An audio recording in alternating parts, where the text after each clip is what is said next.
Okay. So my name is Sean Grimes. I'm the Director of Technology for the Foundation. My name is Stephanie Grimes. I'm Director of Curriculum for the Foundation. Oh, my name's John Carlos. I'm Director of Media for Foundation. And we are running the second cycle of the Digital Fab SLAM.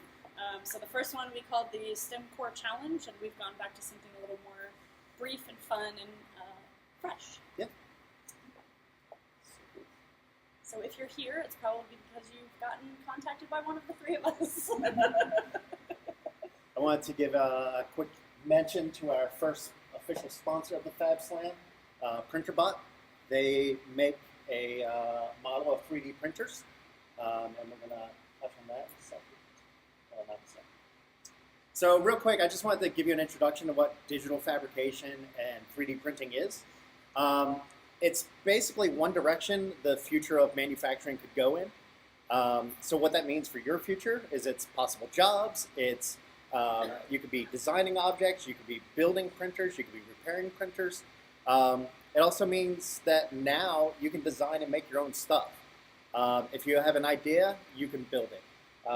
It means no more having to buy presents for people at the store. You can now make your own and print it at home. It takes the popsicle sticks and glue and macaroni artwork to the adult level and makes that cool. So over here we have a 3D printer. And this is one particular model. I just printed off a little object here. Basically, these rolls of plastic get fed into the back, melted down, and then the printer prints a very thin layer of it throughout the process. So I'm going to go ahead and just put this off real quick. So you can watch it as it's going, and at the end we'll pull it off again. And the way this all works is we take a 3D model. Oops.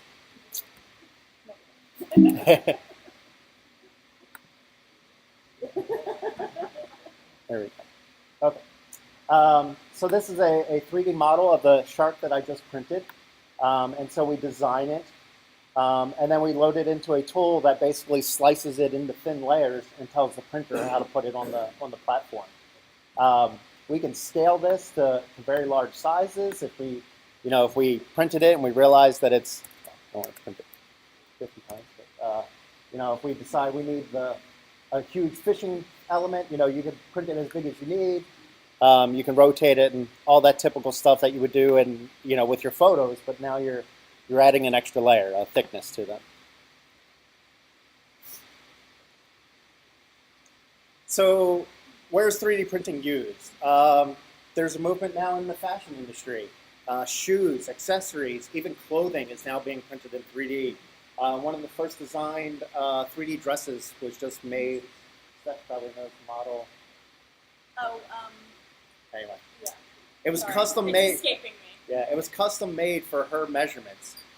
They printed it in a very expensive 3D printer, and she was able to wear it to a fashion show. Architecture. So you could build a scale model of your dream home and then print it. Or you could build a model of the home you grew up in and print it.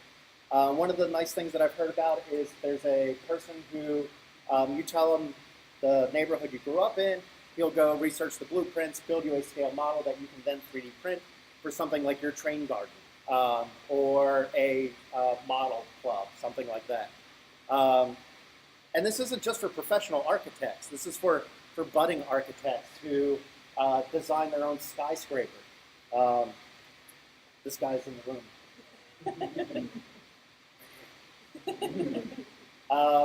This is probably the most pointless thing that I could think of for a 3D printer is food and chocolate, because I would just sit under it and let it feed into my mouth. But that's me. So you've seen the cake bosses and the things like that where they're building with Rice Krispie treats. Well, what if you were printing sugar and doing this? We were having a conversation with a guy who graduated from culinary school, and he's like, "Yeah, this makes total sense. Like, we're used to working in sugars at different heat levels, and all we're doing the same thing but in plastic." I really like this use, medical devices, custom fit for a person or to their specific need. I've heard about joint replacements where they can go in, scan the bones, and then rebuild an exact duplicate of what you did. And this one's a little bit more reachable in the home. So you've got a great product idea, or you're missing one shower ring, or shower curtain ring, rather than go and buy a whole nother set of 12, print one. Or you've got an idea for a great lemon juicer, or you want to scale it up and make it a grapefruit juicer. It's all these really cool things that you can do. So that's great, but what can you do with a 3D printer? What can the common individual, the non-professional? I love customizable objects. I printed this iPhone case. Everybody has a phone. You want yours to be unique. Or what if you have an old phone and they don't make cases for it anymore? You can still make your own. What if you have an old phone and you break it? You drop it, you crack the back. Take the back off, make a new one. That kind of leads into my replacement parts. So, I have a an iPhone mount in my Jeep for my iPhone. The new iPhone comes out and it's not the same dimensions. Well, now I have to buy a new mount, or I just print a new one and mount it where the old one was. Art. I think that one's pretty obvious. You can, take sculptures. I'm a horrible person to work with my hands. If it doesn't have an undo button, I am no good at it. But 3D printing gives me that chance to, I smudged the clay too far this way, undo, now it's back to the way it was before. It gives me an opportunity to be creative. Design your own products. So if you have an idea for a product, I don't know, maybe like a headband that keeps earbuds out of the way and keeps them from getting tangled up, you can do that. So what is the Digital Fab Slam? And some of you have been here and been through this and some haven't. We take student teams and we pair them up with, they come with a sponsor, and then we pair them up with mentors either in the university space or the professional space who have some experience with digital design and fabrication. Today's the kickoff, and we'll be announcing the topic. Basically, as part of the slam, you'll meet weekly, where you can work on a curriculum that we provide that gives you some different tutorials to walk through, and you'll work together. And then we ask that you take pictures of that working together so that you can share them throughout the process. And then May 30th is the big exhibition. So think science fair meets technology. So rather than showing how a lima bean grows with a paper towel and a Ziploc bag, you can show how you made something cool that's useful. Not that lima beans aren't useful. So teams, 3 to 6 students is usually a pretty good amount. If you got 7, that's fine, or maybe you split them into 2 groups of 3. But that is what we found to be a pretty good working group last time. You need a sponsor, so some sort of adult who is going to make sure that you get to your mentor or that you're walking through the tutorials. And then we can pair you with a mentor. So if you don't have a 3D printer or you have no idea about digital design, we have some colleges and universities and professionals who are interested in working with you and helping you get through the process. That's it. So the expectations for being in this program or in this competition, you meet at least once a week to work on the project. Each week we tell you where you should be. It's okay if you miss a week. You meet twice the next week. It's a little flexible. It's not like you're graded at every point along the way. Grading happens at the very end.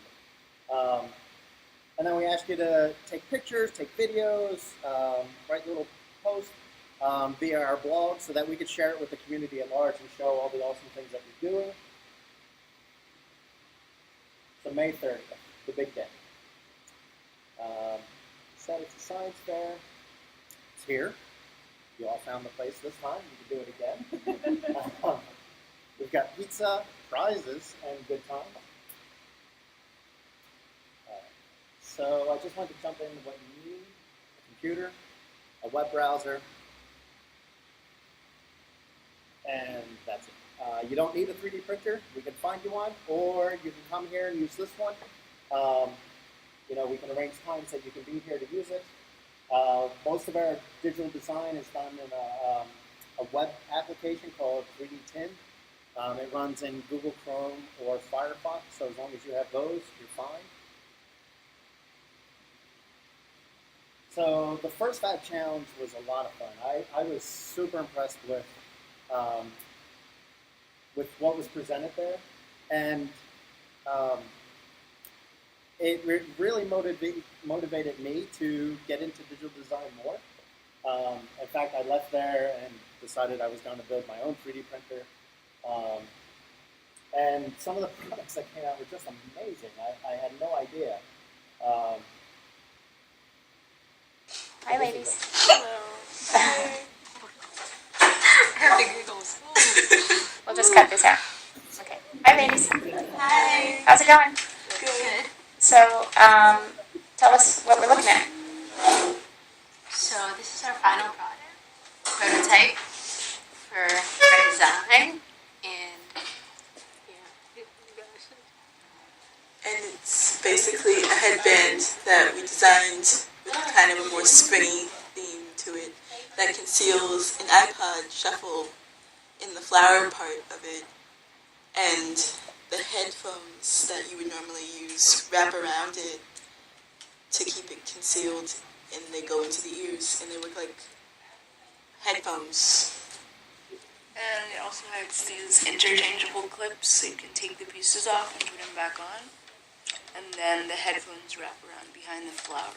So you can take the flower piece off and change it to something else, or you can move the leaves over or into another place.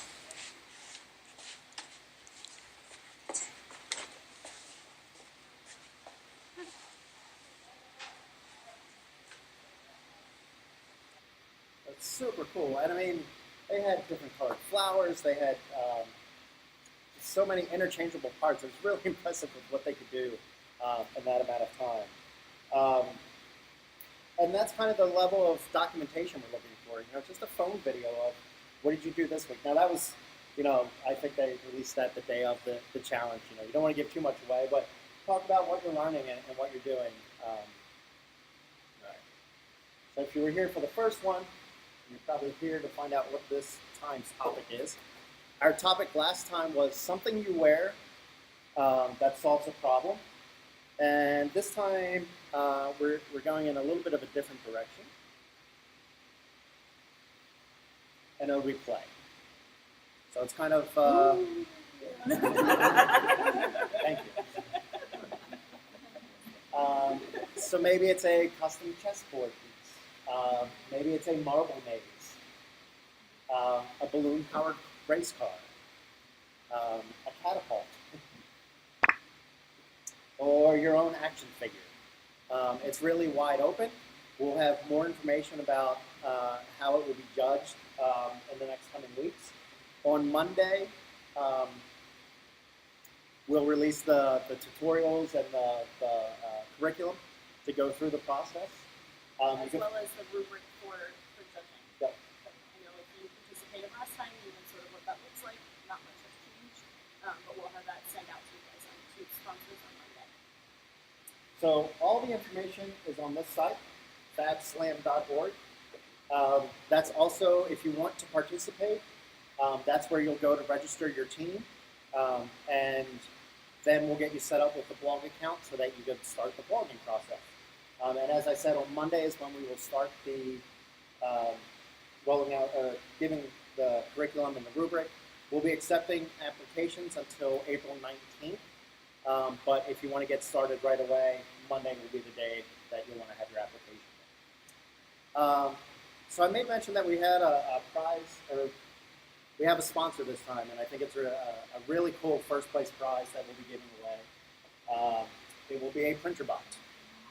And so your team will get one printer bot to go into your school, your community organization, or whatever you decide to do with it. But the really cool thing about the printer bots too is once you have one, you can get the plans for all the wood pieces can be reprinted, and so you can start to duplicate them yourselves. The only things you have to buy then is kind of the metal parts and the electronics. But are there any questions? Yeah. We participated last time, and part of our sort of problem with this one is that we don't really comparative and mentor in order to talk to them to know the days of the week that we need to work on our project. Mm-hmm. To make sure that their team members can participate. Yep. If we sign up on Monday, how soon after that would we be able to sort of get information? So the sooner you sign up, the sooner you will be put in touch with a mentor. So the mentors will be first come, first serve. And then as if we've got more teams than mentors, we'll start finding more mentors. But at some point we'll have to cut it off. But yeah, so the sooner you sign up, the sooner we'll get the mentors paired up with you. And if you want to touch base with us after we shut it down, you can kind of give us an idea of where you are and if you had an idea of what mentor you want to be paired up with. Or at least what area and what days, if you know ahead of time. And for most of the teams that we've contacted, so like we have people in mind for you guys, whether or not we've heard back from them, Right, whether they can respond or have they responded yet? But we've been sort of blasting them. Yeah. Okay, so Steph, John, and I will be around. We've got a bunch of 3D models there. Yeah.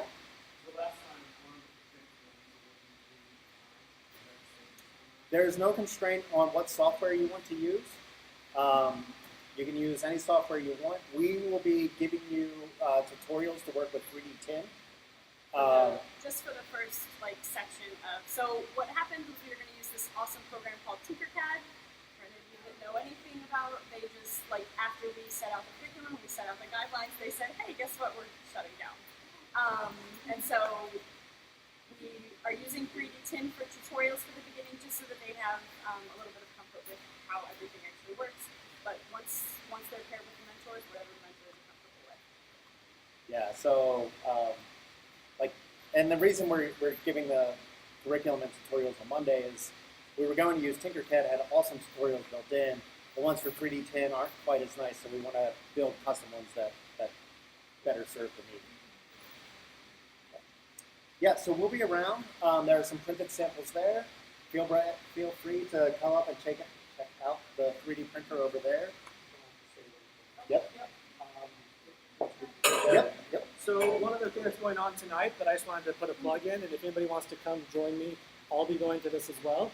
But one of the great things about being in this space is we're right next to Betamore. And if anybody doesn't know what Betamore is an entrepreneurial campus. It's kind of like a gym for the mind, or for nerds, as Mike Brenner likes to say. But they're doing a hackathon this weekend called Reinvent Transit. So it's all about how can we use technology to better improve public transportation for the city. The mayor's actually going to be there as kind of this kickoff event where people are pitching ideas, and then the whole weekend teams are working on the projects. So that starts at 7, or it's actually starting, I think it's 6. 6 is when you can start showing up, but then the actual pitches of people having ideas starts at 7. So if anybody would like to join us, a group of us are going to go over there and kind of listen to ideas people have about how technology can improve public transportation. And they said that if even though registration is closed, if students wanted to be a part of it this weekend, they would allow a couple students to sign up. Yeah, you just have to say you're with DHF or from DHF. They know that we're walking over there after this. So just tell them that's who you're with, and they'll let you in the door. So thank you so much for coming. Like I said, we'll be hanging out for a little bit. So if you have questions, feel free to ask. But yeah, we're really looking forward to this, and we're hoping to bring on even more awesome prizes this time. So, thank you.